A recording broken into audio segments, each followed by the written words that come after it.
प्यारे विद्यार्थियों नमस्कार। स्वागत है आप सभी का आपके अपने चैनल गोल्डन पाठशाला में।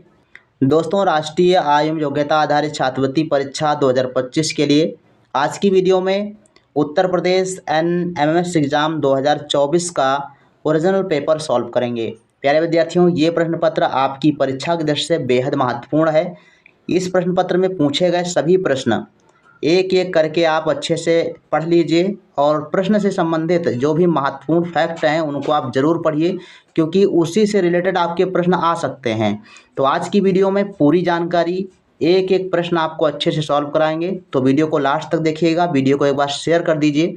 और आइए बच्चों, देखते हैं। हमने मैट के प्रश्न पत्र सॉल्व करा दिए हैं। आज की वीडियो में सेट के अंतर्गत सामाजिक विज्ञान के प्रश्नों को सॉल्व करेंगे।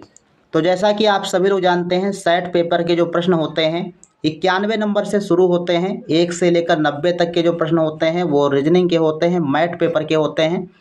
और 91 से 180 तक के जो प्रश्न होते हैं वो सेट पेपर के होते हैं। सेट पेपर के अंतर्गत बच्चों 3 सब्जेक्ट आती हैं। विज्ञान 35 प्रश्न, सामाजिक विज्ञान 35 प्रश्न और गणित आपकी 20 प्रश्न होती है।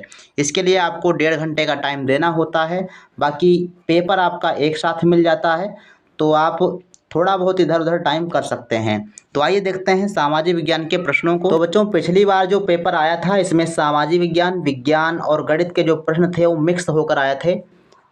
विज्ञान और गणित के प्रश्न एक में मिक्स हो गए थे। जो 91 से लेकर 145 तक के प्रश्न थे और 146 से 180 तक के प्रश्न जो थे वो सामाजिक विज्ञान के थे। तो अब की बार भी हो सकता है इसी प्रकार से आपका दे, तो कोई दिक्कत नहीं है। प्रश्न आपके चाहे जहाँ हो, आपको देखना है और उनके आंसर देना है। तो 146 नंबर प्रश्न बच्चों दिया गया है, कांग्रेस का प्रथम अधिवेशन हुआ था 1885, 1880, 1886 या 1890। तो इसका बच्चों सही आंसर हो जाएगा 1885 में कांग्रेस का प्रथम अधिवेशन हुआ था। ध्यान रखेंगे, इससे संबंधित फैक्ट आप नोट कर सकते हो।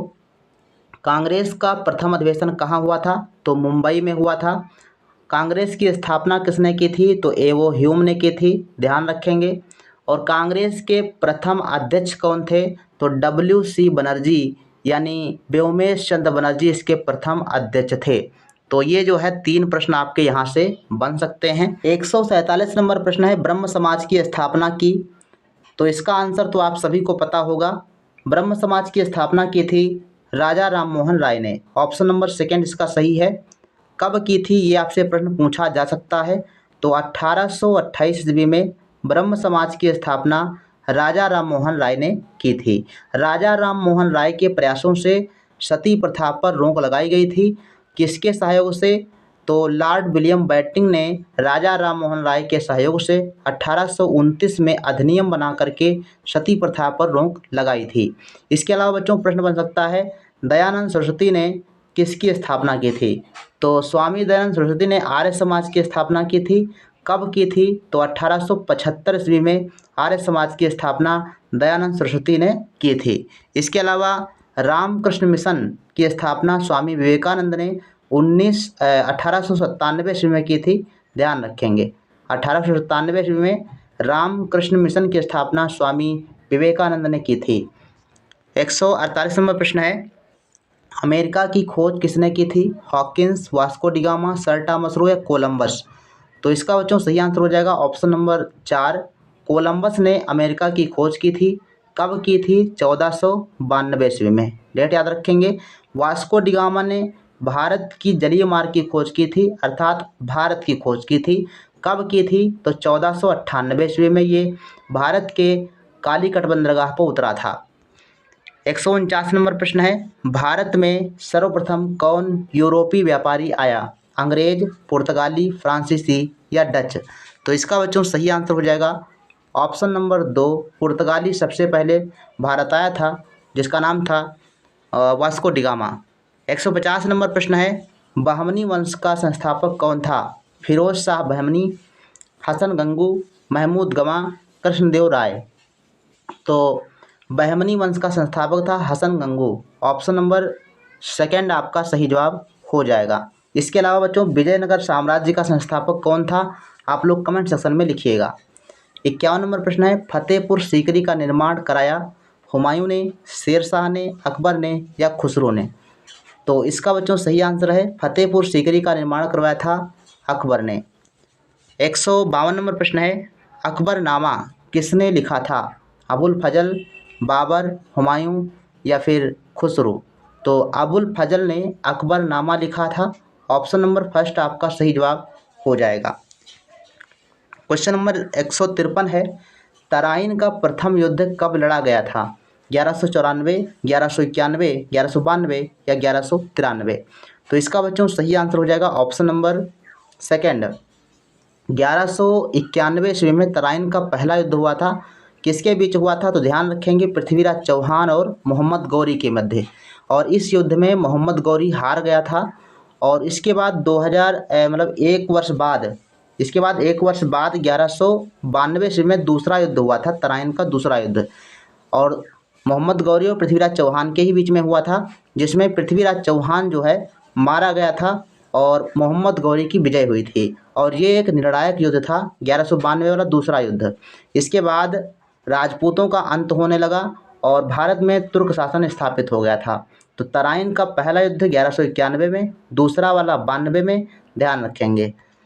नेक्स्ट क्वेश्चन है 54 नंबर, जैन धर्म का संस्थापक कौन था? महावीर स्वामी, ऋषभदेव, पार्श्वनाथ या महात्मा बुद्ध? तो इसका बच्चों सही आंसर हो जाएगा ऑप्शन नंबर 2, ऋषभदेव। ऋषभदेव जैन धर्म के पहले तीर्थंकर थे और इन्होंने जैन धर्म की स्थापना की थी। इसके अलावा अगर ये प्रश्न पूछा जाए कि जैन धर्म का वास्तविक संस्थापक कौन था, तो महावीर स्वामी को लगाइएगा। और ये बच्चों थे 24वें तीर्थंकर। ध्यान रखेंगे 24वें तीर्थंकर कौन थे? महावीर स्वामी। इन्होंने पंच महाव्रतों में ब्रह्मचर्य को जोड़ा था। इम्पोर्टेंट है, प्रश्न आपका बन सकता है। 155 नंबर बच्चों प्रश्न है, प्रसिद्ध पुस्तक अर्थशास्त्र का लेखक कौन है? कौटिल्य, मेगस्थनीज, कल्हड़ या पतंजलि? तो इसका बच्चों सही आंसर हो जाएगा, अर्थशास्त्र के लेखक हैं कौटिल्य, जिनको विष्णुगुप्त या चाणक्य भी कहा जाता है। तो ध्यान रखेंगे कौटिल्य का दूसरा नाम विष्णुगुप्त बचपन का नाम है और चाणक्य इनका दूसरा नाम है। ध्यान रखेंगे प्रश्न आपका इस प्रकार से बन सकता है कि कौटिल्य किसे कहा जाता है या विष्णुगुप्त किसके बचपन का नाम था। तो ऐसे भी प्रश्न आपका बन सकता है। मेगस्थनीज, इन्होंने जो है इंडिका नामक पुस्तक लिखी थी। इंडिका नामक पुस्तक जो है मेगस्थनीज ने लिखा था। और कल्हड़ ने राजतरंगिणी लिखा था। कल्हड़ ने क्या लिखा था? राजतरंगिणी। इनकी रचना बहुत इंपॉर्टेंट है, कई बार पूछी गई है। 156 नंबर प्रश्न है, मौर्य वंश का संस्थापक कौन था? चंद्रगुप्त मौर्य, अशोक, पुष्यमित्र शुंग या बिंबिसार? तो मौर्य वंश का संस्थापक था Chandragupta Maurya. Option number first इसका सही जवाब हो जाएगा। 57 नंबर प्रश्न है, लोथल पुरास्थल किस राज्य में स्थित है? पंजाब, हरियाणा, राजस्थान या गुजरात? तो 57 का बच्चों सही आंसर हो जाएगा ऑप्शन नंबर 4, गुजरात में स्थित लोथल जो है आपका पुरास्थल है। और लोथल बच्चों हड़प्पा कालीन प्रसिद्ध बंदरगाह था। ये भी आपसे प्रश्न पूछा जा चुका है। हरियाणा में बच्चों बनावली, हरियाणा का पुरास्थल कौन सा है? बनावली है। राजस्थान में कालीबंगा है। पंजाब का कौन सा पुरास्थल है आप लोग बताइएगा। 58 नंबर प्रश्न है, सही युग्म को चुनिए। व्यापारिक पवनें मौसमी पवन होती हैं, लू आपकी स्थानीय पवन है। अब ऑप्शन दिए गए हैं आ तथा बा दोनों, बा तथा आ दोनों, केवल आ, केवल बा। तो इसका बच्चों सही आंसर है ऑप्शन नंबर 4, केवल बा आपका सही ऑप्शन हो जाएगा। 159 नंबर प्रश्न है, द्रवित मैग्मा से बने शैल हैं? आग्नेय, अवसादी, चूना पत्थर या कायांतरित? तो द्रवित मैग्मा के ठंडा होने से बनता है आग्नेय शैल। ऑप्शन नंबर फर्स्ट आपका सही जवाब हो जाएगा। 60 नंबर प्रश्न है, जब वृष्टि तरल रूप में पृथ्वी पर आती है उसे हम कह सकते हैं बादल, वर्षा, हिम या वायु? तो इसका बच्चों सही आंसर हो जाएगा ऑप्शन नंबर सेकंड, वर्षा कहते हैं। इसके बाद प्रश्न संख्या 161 है, भूमिगत जल द्वारा निर्मित स्थलाकृति है। बहुत ही इंपॉर्टेंट प्रश्न बच्चों है। भूमिगत जल द्वारा बनती है स्टैलेक्टाइट, स्टैलेक्टाइट बनता है। पहला ऑप्शन आपका सही जवाब हो जाएगा। इसके अलावा बच्चों यू आकार की घाटी, यू आकार की घाटी का निर्माण होता है हिमानी द्वारा। ध्यान रखेंगे हिमानी द्वारा यू आकार की घाटी। और वी आकार की घाटी का निर्माण होता है नदी द्वारा। वी आकार की घाटी का निर्माण नदी द्वारा। इसके अलावा प्रश्न पूछ सकता है कि विसर्प का निर्माण किससे होता है? विसर्प इस प्रकार से जब नदियाँ हो जाती हैं तो इसको विसर्प कहते हैं और ये नदी द्वारा बनती है, ठीक है। और बालू का स्तूप ये वायु द्वारा बनता है, हवा द्वारा बनती है और रेगिस्तानी इलाकों में जो है ये बालू का स्तूप बन जाते हैं। 162 नंबर प्रश्न है बच्चों, विक्टोरिया मरुस्थल किस महाद्वीप में स्थित है? एशिया, अफ्रीका, ऑस्ट्रेलिया या फिर उत्तरी अमेरिका? तो विक्टोरिया मरुस्थल है बच्चों ऑस्ट्रेलिया में। ऑप्शन नंबर 3 इसका सही जवाब है। तो विक्टोरिया मरुस्थल याद रखेंगे ऑस्ट्रेलिया में। एशिया में कौन सा है? थार और गोबी। थार और गोबी मरुस्थल कहाँ पाए जाते हैं? तो एशिया महाद्वीप में। इसके अलावा अफ्रीका में आपके कालाहारी और एक और है सहारा, जो सबसे बड़ा मरुस्थल है। कालाहारी और सहारा मरुस्थल अफ्रीका महाद्वीप में। और दक्षिणी अमेरिका में महत्वपूर्ण जो पूछा जाता है अटाकामा, दक्षिणी अमेरिका में अटाकामा मरुस्थल है, ध्यान रखेंगे। 163 नंबर प्रश्न है, जनगणना 2011 के अनुसार उत्तर प्रदेश का जनघनत्व है? तो इसका बच्चों सही आंसर हो जाएगा ऑप्शन नंबर 4, 829 प्रति व्यक्ति प्रति वर्ग किलोमीटर होता है। 829 आपका सही आंसर हो जाएगा। 64 नंबर प्रश्न है, पृथ्वी का सबसे आंतरिक भाग कहलाता है? भूपर्पटी, मेंटल, क्रोड या शैल? तो क्रोड जो होता है वो आंतरिक भाग होता है और इसको निफे कहा जाता है। क्या कहते हैं? निफे कहते हैं, NIFE, निफे, क्योंकि इसमें निकिल और फेरस की अधिकता पाई जाती है, इसलिए इसको निफे कहा जाता है। और जो मध्य का भाग होता है उसको मेंटल कहा जाता है और जो सबसे ऊपर का भाग होता है उसको भूपर्पटी कहते हैं। 165 नंबर प्रश्न है, कौन सा एक ठंडी जलधारा है? गल्फ स्ट्रीम, लेब्राडोर, क्यूरेशियो या मानसून? तो मानसून तो कोई जलधारा है नहीं, लेब्राडोर आपका सही आंसर हो जाएगा। और गल्फ स्ट्रीम और क्यूरेशियो ये दोनों गर्म जलधारा हैं, ध्यान रखेंगे इसको। 66 नंबर प्रश्न है, कौन सी एक ब्रह्मपुत्र नदी की सहायक नदी है? घाघरा, गंडक, लोहित या कोसी? तो इसका बच्चों सही आंसर हो जाएगा लोहित नदी, ये ब्रह्मपुत्र नदी की सहायक नदी है। 67 नंबर प्रश्न है, काली मिट्टी पाई जाती है पंजाब, अरुणाचल प्रदेश, राजस्थान या महाराष्ट्र? तो काली मिट्टी बच्चों पाई जाती है महाराष्ट्र में, गुजरात में और मध्य प्रदेश में। 3 राज्य ध्यान रखने हैं। काली मृदा कहाँ पाई जाती है? महाराष्ट्र, मध्य प्रदेश और गुजरात में काली मृदा पाई जाती है, जिसमें कपास की खेती होती है। कपास की खेती के लिए सर्वोत्तम मृदा होती है काली मिट्टी। और जलोढ़ मृदा कहाँ पाई जाती है? तो उत्तर प्रदेश, पंजाब और हरियाणा में। राजस्थान में बलुई मृदा या फिर मरुस्थलीय मृदा कह सकते हो। 168 नंबर प्रश्न है, ग्राम प्रधान के चुनाव के लिए उम्मीदवार की आयु कितनी होती है? तो इसका आंसर तो आप सभी को पता होगा। ग्राम प्रधान बनने के लिए आपकी उम्र कम से कम 21 वर्ष होनी चाहिए। इसके अलावा वोट डालने के लिए 18 वर्ष आपकी न्यूनतम उम्र होनी चाहिए। 169 नंबर प्रश्न है, अस्पृश्यता का उन्मूलन किस अनुच्छेद में किया गया है? अनुच्छेद 14, 15, 16 या फिर 17? तो अनुच्छेद 17 में जो है अस्पृश्यता यानी छुआछूत का उन्मूलन किया गया है। 70 नंबर प्रश्न है, किस अनुच्छेद के तहत राष्ट्रपति को क्षमा करने का अधिकार प्राप्त होता है? 61, 68, 72 या फिर 70? तो अनुच्छेद 72 के अंतर्गत राष्ट्रपति जो है क्षमादान दे सकता है, क्षमा करने का अधिकार उसका होता है। 71 नंबर प्रश्न है, संविधान सभा के स्थायी अध्यक्ष थे doctor Rajendra Prasad, BR Ambedkar, KM Munshi या BN राव? तो संविधान सभा के स्थायी अध्यक्ष थे डॉक्टर राजेंद्र प्रसाद।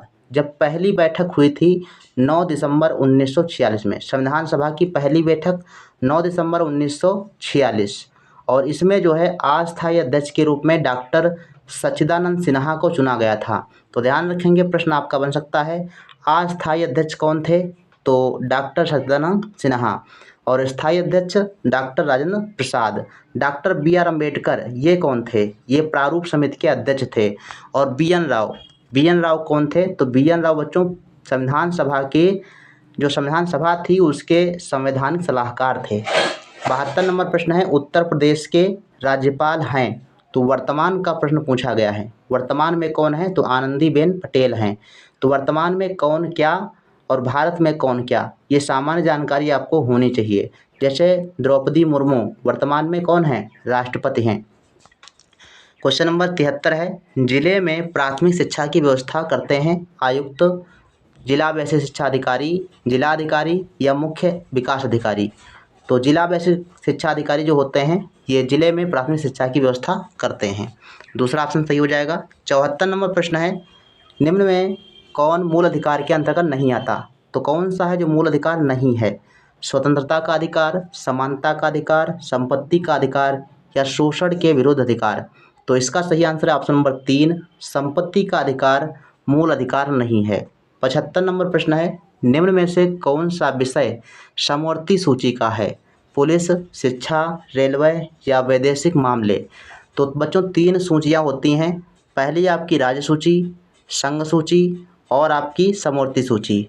तो संघ सूची में ध्यान रखेंगे, इसमें केंद्र के विषय आते हैं, जैसे वैदेशिक मामले हो गए, रेलवे हो गया और आपका दूरसंचार हो गया, बैंक हो गई और इंटरनेट वगैरह, ये सब चीज़ें जो होती हैं, मुद्रा हो गई, ये सभी मामले जो होते हैं वो केंद्र सूची के विषय होते हैं और इसमें टोटल 97 विषय हैं, ये भी आपको ध्यान रखना है।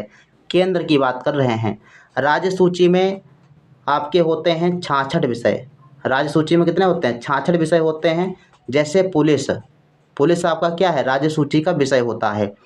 और शिक्षा, स्वास्थ्य, ये सब चीज़ें होती हैं समवर्ती सूची का विषय होती हैं। समवर्ती सूची में 47 विषय जो है शामिल किए गए हैं, तो ध्यान रखेंगे। तो इसका बच्चों सही आंसर है ऑप्शन नंबर 2, समवर्ती सूची का विषय कौन सा है? शिक्षा और स्वास्थ्य। इसके अलावा और बहुत सारे मामले होते हैं, आप इनको पढ़ सकते हो डिटेल से। 76 नंबर प्रश्न है, लोकसभा के एक वर्ष में कम से कम कितने सत्र बुलाए जाते हैं? 1 बार, 2 बार, 3 बार या 4 बार। तो लोकसभा के कम से कम 2 बार सत्र बुलाए जाते हैं। दूसरा ऑप्शन सही हो जाएगा। 77 नंबर प्रश्न है, मौलिक अधिकारों की संख्या है 4, 5, 6 या फिर 7। तो मौलिक अधिकार कितने हैं? मौलिक अधिकार हैं बच्चों 6 मौलिक अधिकार हैं। संविधान के अनुच्छेद 12 से लेकर 35 तक मौलिक अधिकारों का वर्णन किया गया है और भाग 3 में तो ध्यान रखेंगे, प्रश्न आपका बन सकता है भाग 3 में और अनुच्छेद 12 से लेकर 35 तक मौलिक अधिकारों का वर्णन किया गया है। इसके अलावा मौलिक कर्तव्यों की संख्या कितनी है? 11 मौलिक कर्तव्य हैं और 51 का अनुच्छेद 51 का में मौलिक कर्तव्यों का उल्लेख किया गया है। 78 नंबर प्रश्न है, संविधान में कुल कितनी अनुसूचियां हैं? तो ध्यान रखेंगे, कुल अनुसूचियां वर्तमान में 12 हैं। संविधान जब बना था, यह प्रश्न पूछ सकता है कि मूल संविधान में कितनी अनुसूचियां थीं? तो ये मूल संविधान में 8 थीं, वर्तमान में 12 हो चुकी हैं। 79 नंबर प्रश्न, वर्तमान में राज्यसभा के सदस्यों की संख्या कितनी है? तो वर्तमान में बच्चों है 245। ऑप्शन नंबर आपका सही जवाब है फर्स्ट, 245 सदस्य हैं। 180 नंबर प्रश्न है, राज्य के नीति निर्देशक तत्वों में क्या शामिल नहीं है? कुटीर उद्योग, जीव जंतुओं की रक्षा, उपाधियों का अंत, झंडे का सम्मान। तो इसमें आपका सही आंसर है ऑप्शन नंबर 3, उपाधियों का अंत। ये आपका नीति निर्देशक तत्वों में शामिल नहीं है क्योंकि ये आपका मूल अधिकार के अंतर्गत आता है। तो ये बच्चों आपका 35 प्रश्न रहे सामाजिक विज्ञान के और इन 35 प्रश्नों में से आपके कितने क्वेश्चन सही हुए हैं कमेंट सेक्शन में ज़रूर लिखिएगा। जो भी हमने इसमें फैक्ट बताए हैं उनसे संबंधित बच्चों प्रश्न कम से कम आपको 5-6 देखने को मिलेंगे 10 तारीख को, ये आप लिख कर रख लीजिए और वीडियो को अपने दोस्तों के साथ शेयर कर दीजिए। मिलते हैं फिर नेक्स्ट वीडियो में, तब तक के लिए धन्यवाद। जय हिंद, वंदे मातरम।